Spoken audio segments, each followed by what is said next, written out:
AutoGen makes it easy to explore different bento layout variations, but sometimes you find one box that already looks perfect. You like its position, you like its size, and you do not want AutoGen to move it again.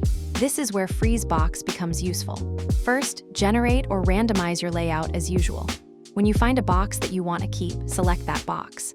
Then, click Freeze Box. A selected box is now marked as frozen inside the active AutoGen layout. You can continue clicking Randomize to explore new compositions. AutoGen will rearrange the other boxes, while the frozen box stays in its current position. This allows you to preserve the strongest part of your composition while continuing to experiment with everything around it. You can also freeze multiple boxes. Select another box, freeze it, and continue refining the layout step by step. Instead of restarting the entire composition, you can gradually lock the sections that already work. To release a frozen box, select it again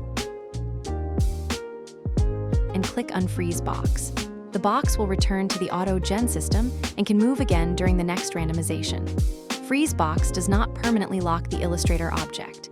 It only tells AutoGen to preserve that box while the active layout is being generated. Once you are happy with the final composition, finalize the layout.